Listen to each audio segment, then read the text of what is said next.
It's Cardboard Time, episode number 91, and I'm your host, Arwen Kathke.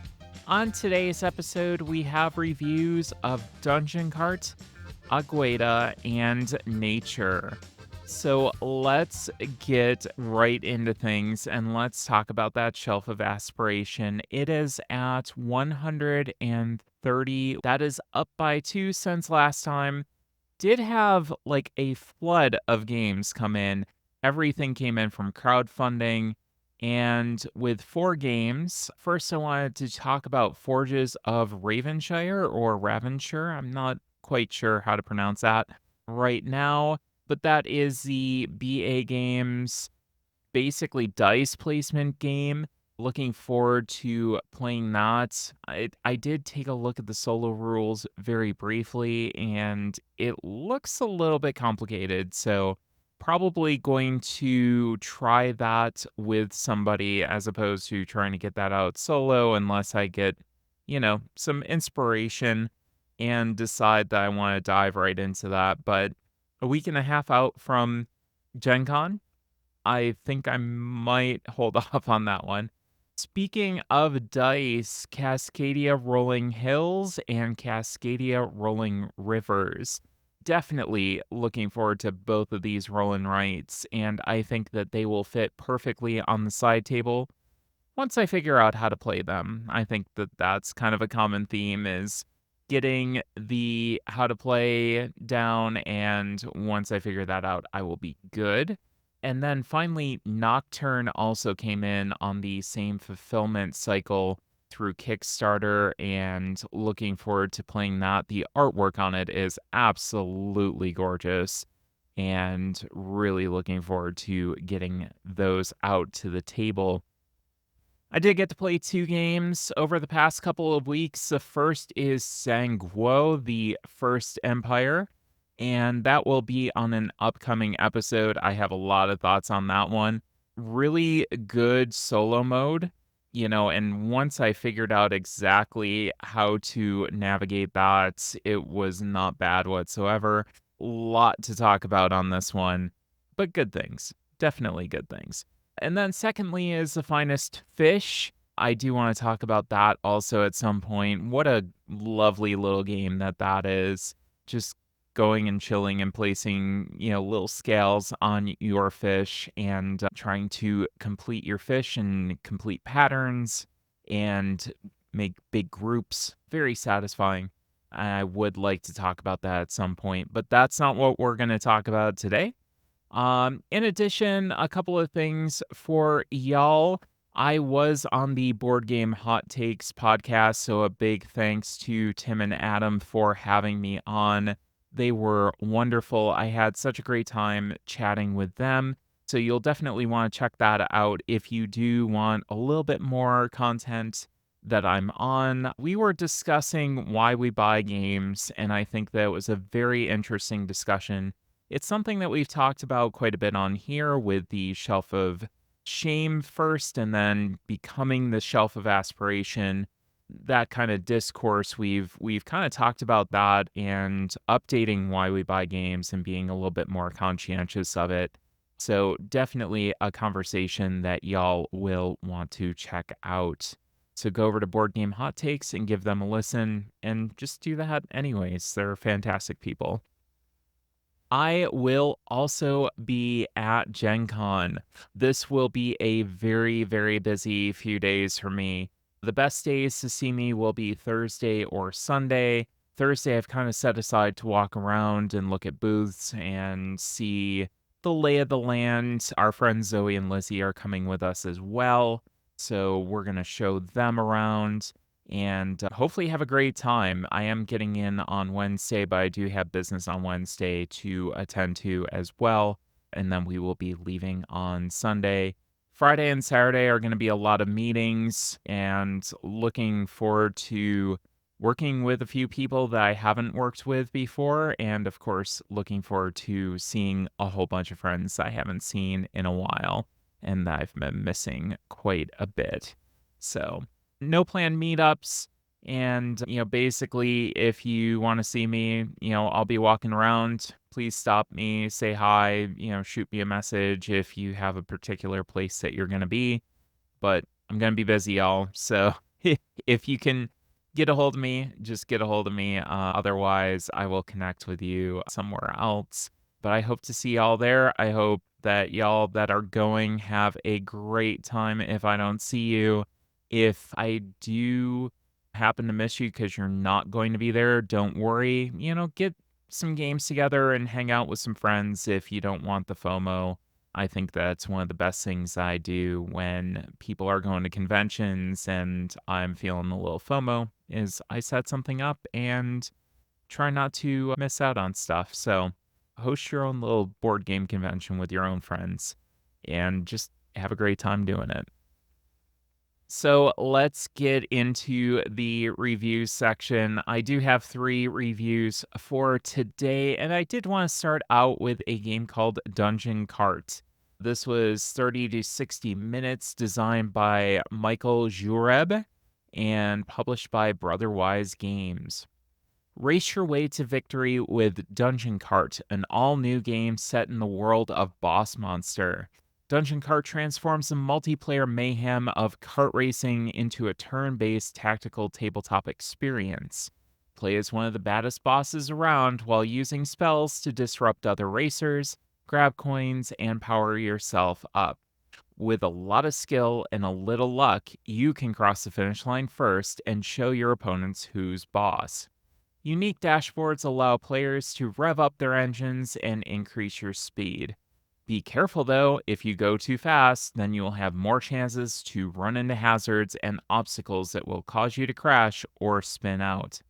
Use spells to ensure victory. Spells are items that you can use to power your boss up or disrupt other racers.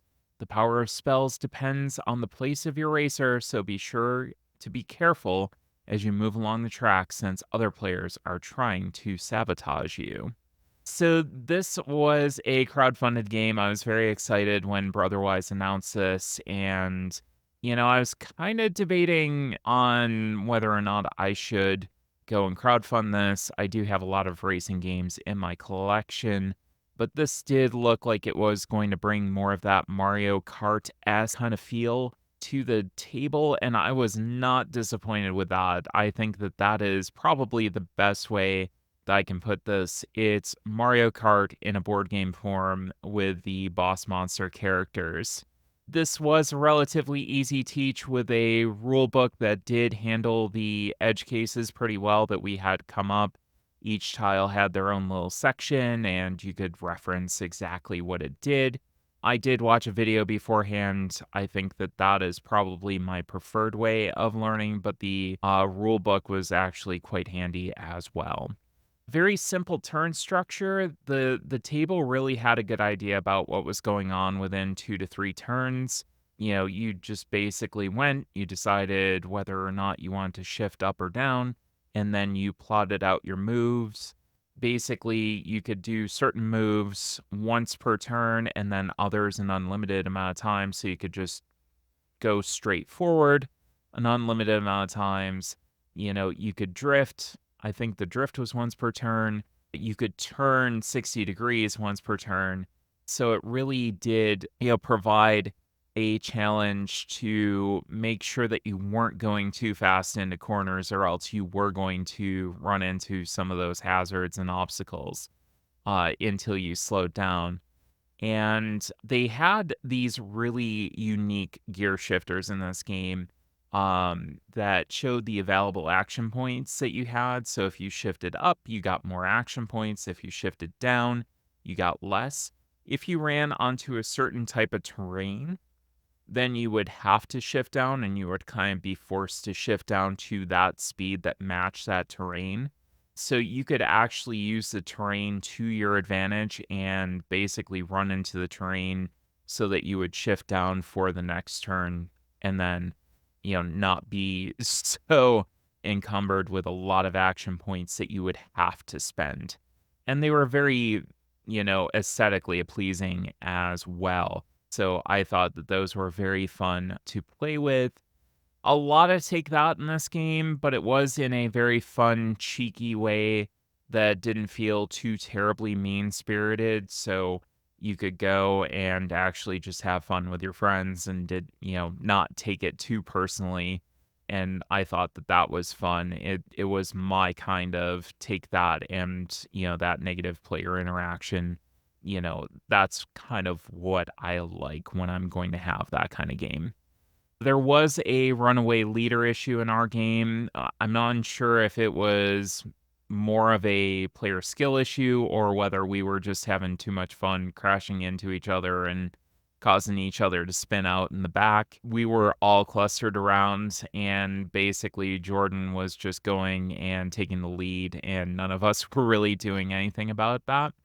There are ways of mitigating that through the spell cards that you can get by running over the spell tiles on the board. So much like your power up blocks that you find in Mario Kart, you can get those spell cards and use them to either help you accelerate and move forward out of the pack, or bring somebody back that's at the front and try to basically hamper them as well. A couple of negatives here. I will say that the black borders, the hard line black borders on the tiles maybe could have been a little bit better defined to show exactly where that track would stop and start. We did have a little bit of trouble seeing that, especially, with some of our more, vision deficient players. We did finally see that and we're like, "Oh, that's what that is." But you do kinda have to look on certain tiles, especially the ones where you have to go basically halfway through the tile to make a sharp U-turn. Those were a little bit poorly defined in our opinion, and we would have liked a little bit better definition on that. This is a bit of a takeable hog for some of the larger tracks, so be prepared to have that as well. You do want a lot of table space to play this game, especially if you're going to get into some of those larger tracks. The games on the larger tracks could get into maybe more the 90-minute territory with a larger player count. So that is another consideration as well. The time on the box says 30 to 60. I think it's probably more 90 if you are going to play those bigger tracks and really interact with each other as well. I will say from a color vision perspective, I did not notice any color vision issues with the gold edition. So different editions do have a little bit different components to them. The gold edition did not have any sort of color vision issues that I was able to observe, and I was able to play the game just fine. I will say a couple of the different terrains we were having trouble deciphering, what part was, a more difficult terrain and what part wasn't. We did resolve that using the little pips that were on there to say how many action points it would cost to move into that space. So if it was a more difficult terrain, we were using that as an indication. And I think with the artwork, it would have been difficult to really super define that without causing, some aesthetic issues as well. So we were able to get around it and it was fine. It didn't really cause us any major issues, but we did have to be cognizant of spaces that we were moving into in those pips. So that is just one thing that was a little bit nerve-wracking as we were moving and planning things out, making sure that we knew what space was what. So, as far as my final thoughts go on this, I felt that it did exactly what I wanted. I did get the feeling of Mario Kart and other racing games of that genre to the tabletop. It did cause a lot of silly fun and laughter with some fun decisions to go with it. We had a great time. We were laughing with each other, and that is what I am looking for in a game, especially one that has a higher player count, that has a lot of interaction. We want people laughing. We don't want people angry and sad and mopey that they got hit. It's just kind of a fun time. So I was very happy with that. If you're feeling a little bit nostalgic for those days of old and you're looking to recreate maybe some of those magical Friday nights with your friends, racing against each other, maybe eating some pizza, having a couple of sodas, Dungeon Card, I think, is a great option to check out. This one is absolutely staying on my shelves and looking forward to getting together with people and playing a little bit more of it. I think this one would also be great for those who want to have a day and specifically spend some more time with it. Go through some of the circuits, plan out what you're going to race, and then have kind of a series where you're going to race 4 or 5 different tracks in a day and, then have an ultimate winner from there. I think that that could be a lot of fun as well. So, really good game. Really glad that I bought it. Going to be a part of my collection going forward. And that is Dungeon Cart. And up next, I do want to talk about Agueda. This is 1 to 5 players, plays in 20 to 40 minutes, designed by Dustin Dobson and Milan Zikovic. The art is by Matt Paquette and Company, and published by 25th Century Games. Every summer, the town of Agueda, Portugal, transforms into a beautiful arts festival with colorful umbrellas hanging above the streets and decorated lampposts, murals, and other art installations around this quaint city. In Agueda, City of Umbrellas, players will take the role of festival artists decorating the city streets with their own colorful umbrellas to attract the most tourists to their streets. As an artist, you will need to balance the requests of the city, shops, and tourists to create the most stunning arrangement of umbrellas. Players will draft tiles from a central board, placing them in a row on their player's street board. After placing your umbrellas, you will select 1 or 2 tourists and move them into one of your 3 rows of umbrellas to score that row. Careful placement of your umbrellas will unlock sections of your tourist map, which will add more tourists into your pool to place out on your board. Once a player has filled up their board, scoring of your arrangement of umbrellas will be based on both the standard board scoring placement rules plus communal shop cards with varying scoring objectives. Agueda City of Umbrellas is a game for 1 to 5 players and is inspired by the real-life annual festival in Agueda, Portugal, called the Umbrella Project. 25th Century Games worked in concert with the Umbrella Sky Project to illustrate the box cover, incorporate their annual tourist maps into the game, and for cultural consultancy. So this is one that I purchased at Origins this year. I was very excited about it. A lot of which was due to what I looked at and figured was a color vision accommodation that they made, which was true, but we will talk about color vision in a little bit on this game because I do have mixed feelings on it. But very colorful game. The gameplay looked good. I heard it was kind of puzzly, and I will get into that in a minute. So this was very easy to teach, very simple turn structure as well. Common theme here. The gameplay, I will say, is probably most akin to Azul, with a little bit of a different decision space. So you are taking tiles from a central place and then placing them on your board, and the tiles that you choose and place in the order that you place them in is also important.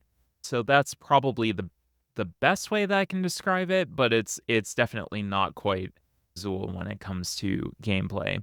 The production is incredibly well done, especially in the deluxe edition. It does lead, to maybe a little bit more pricey a game. I believe that I paid $50 for this one.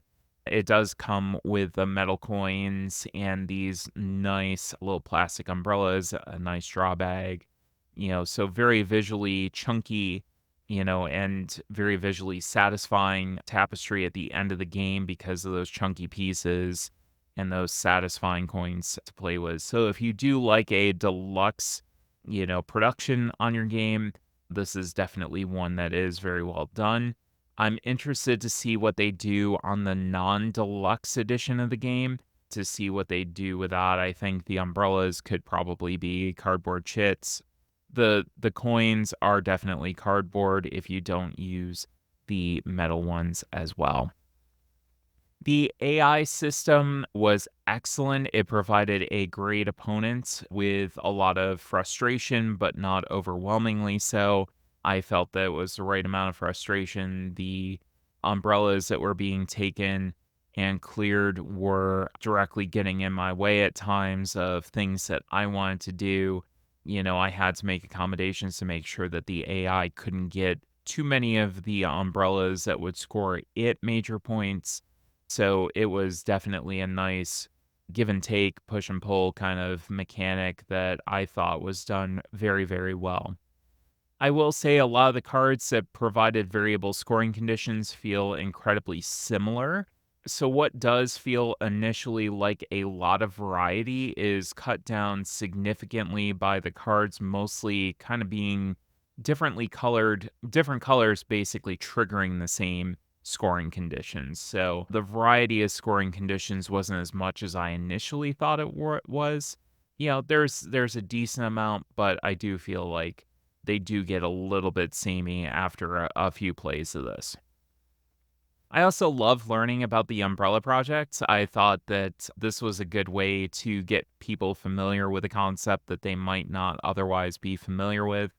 And, there's some nice information in the book about exactly what it is, what they're looking to do with it in Portugal, and the other installations that also exist. And, I really do like the use of the unique theme. We have talked about this before, but there's only so many space games and medieval games that most of us are going to be able to tolerate before we want some sort of extra variety in our games. And this one definitely does bring that as well. I'm very glad for that. So let's get into the color vision in this game because it's a mixed bag, I feel. There is great double coating on the umbrellas that you're placing on the board. That's really what's, struck out to me when I was doing my initial research on what to look at Origins. I looked at that and I'm like, oh, wow, this is done so incredibly well. And from that perspective, and what's most important to the gameplay, absolutely it's definitely done well. I thought that, the patterns made sense. It was very visually clear for me to see exactly what was going on and those differences. I thought that that was very well done. However, the player colors they did not do such a great job on. There were basically two main sources of color interaction. There were five different colors of players that you could choose from. The first source of color interaction was the scoreboard. Not really that huge of a deal. You can mark up the pieces very easily with a symbol and see those problematic colors. I think that that would be absolutely fine. It's not really terribly a big deal. That said, the mural pieces do require a very specific arrangement based on the player board. That you can identify which pieces are, they are based on the board. And I think as long as you store all your player pieces together, it should be okay. But you may have trouble matching the player board to the pieces for later plays. I did find, at least from, my vision, I was having a very difficult time matching the pieces to the individual colored player boards, and then B, trying to differentiate between some of the different colors as well.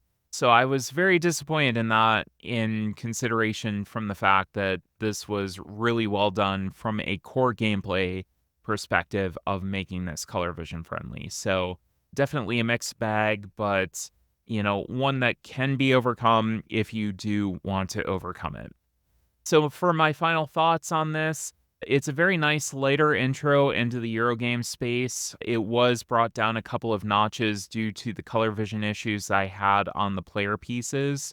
I do think that the unique scoring conditions are nice. It does give you a wide variety of things to try to balance along with your standard onboard scoring conditions as well. So I thought that the mix of the game was very cool. Just not a fan of the player color diversity and what could have been done there to make this an outstanding game for color vision accessibility. So the gameplay and theme were good enough for this to stick around for a while, but I would definitely try this one before you buy, especially if you have those color vision issues. I would recommend trying this one out before you buy it, but the unique theme might be enough to attract you to this. That was Agueda. And then finally, I wanted to talk about Nature. This was 1 to 4 players in 30 to 45 minutes. Could go up to 90 depending on the modules that were added, and we will talk about that in a little bit. This was designed by Dominique Crapuchet.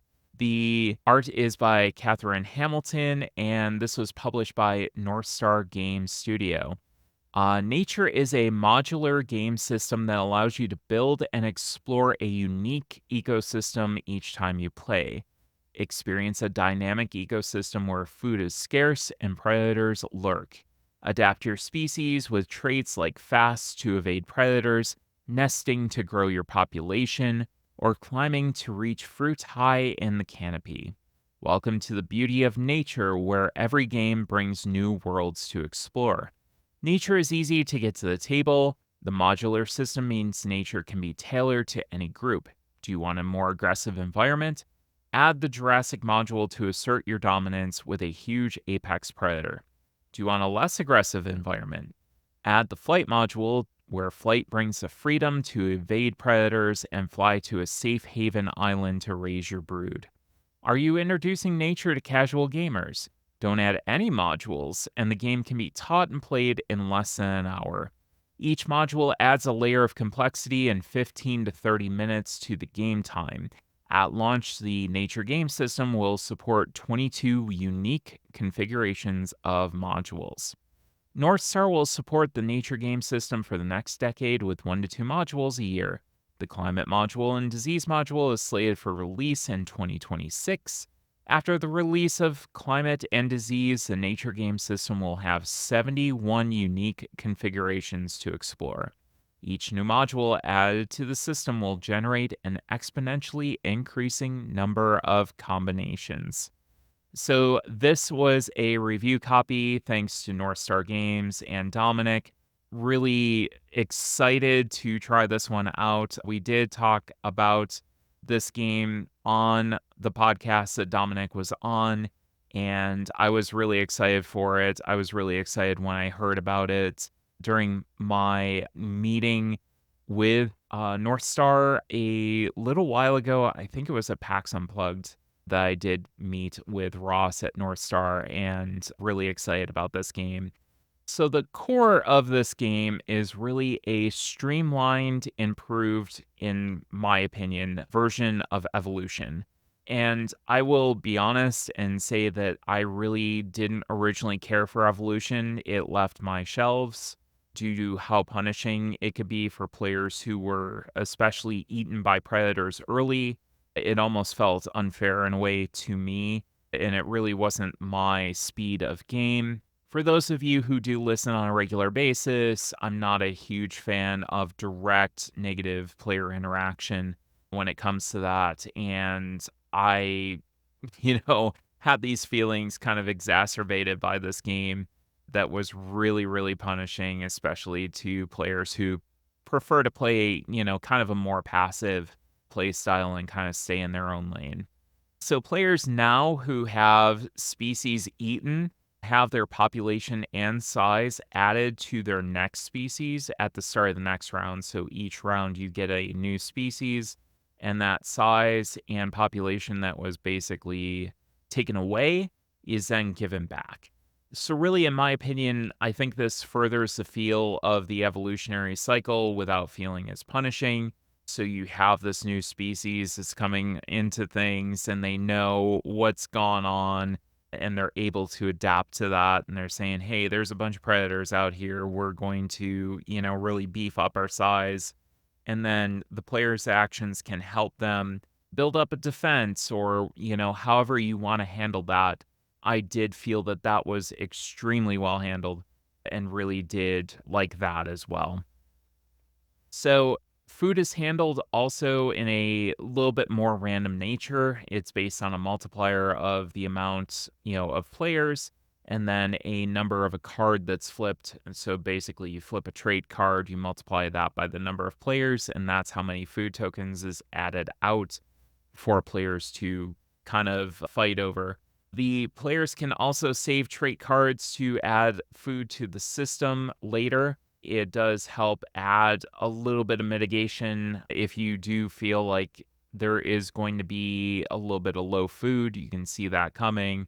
If you have a lot of big species that are going to eat a lot of food and you feel like you're not going to be able to get there fast enough, to kind of stave some of that off and make sure that they get fed, you can save some of those trait cards as well. So I like the cards because they're multi-use. You can exchange them for population, you can exchange them for size, you can also exchange them for food, and then finally use them for the trait.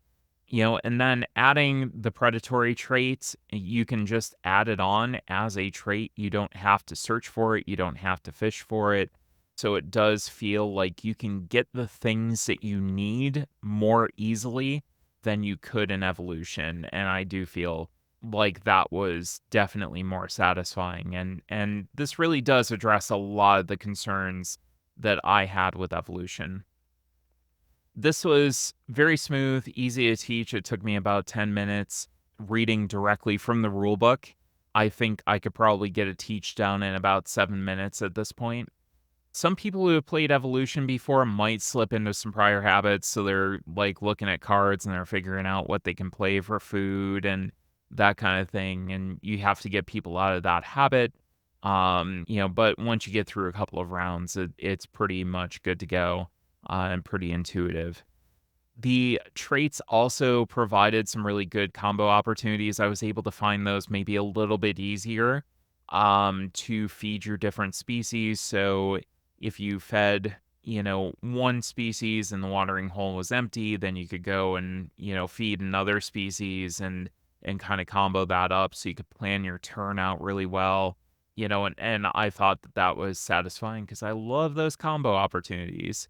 So I like seeing that here. I think what the really special sauce of this game though is in the modules and how you can customize and tailor your gameplay based on these. Like I said in the description, this does add an additional round for each one that you add in. It's about 15 minutes of, additional gameplay, can be up to 30. Um, each one's about 5 minutes to teach or less. A couple of them are probably 2.5 to 3 minute teaches, on top of your baseline teach. They definitely do change up the gameplay quite a bit. You can suit, individual play styles, individual moods, what everybody's thinking. If you have a lot of passive players, you can use one module. If you have a lot of aggressive players, you can use another module, which I'll talk about here in a second. If you have people that really like a lot of chaos, you can also add that too, which is one of my favorite things and what I want to talk about. So, my favorite is flight. It does create a little bit less of an aggressive environment. There still is, a predatory nature to it as well. So, if you do want to play more of that predator style, you can overcome that and you can actually go and be a predator against these animals, but it's a little less aggressive and it does tone that down a little bit.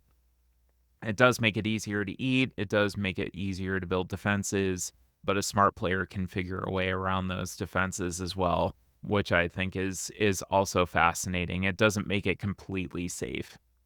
My other favorite is the natural disasters, and this is what I thought was really cool. It does add definitely an extra bit of spice to the game. I found them very fun to adapt to. Everybody is going through the same thing. It never felt like it was really kind of targeting one player over another. It was literally everybody having to adapt. So there wasn't food, so now I have to go and be predatory so I can build that up, and kind of adapt my play style to this event that came up. And there's just a lot of fun cards in there. This will be kind of my go-to module, I think, once I teach players the base game and get them kind of familiar, and I do wanna show them an extra bit of spice in this game. I do think that this one is really fun. Jurassic wasn't my favorite because it does add a more aggressive component to the game. However, I do really appreciate the super chunky wooden tokens that are used. So if you're thinking about evolution, this is a big body size, very aggressive. You're trying to basically bulk yourself up and be able to eat, some of the lower level animals as well. And the wooden tokens that are included in the game are very wonderful, wonderfully produced, very satisfying to play with as you're stacking up and you're building that body size as well. So I would say players are probably going to want to make sure that they use the modules after the first couple of games. It does get not necessarily stale, but it does get a little bit samey. You can kind of predict what's going to happen. There's definitely a game there, but it's going to be for your lighter gamers. If you do have more experienced gamers at your table, you are going to want to add those modules in, and they are quite a bit of fun as well. I would also encourage those who are not big fans of Evolution to try this. Based on myself and others, I heard the same thing from other players at my table that, hey, I wasn't a fan of Evolution, but this really addressed a lot of the issues that I had with it.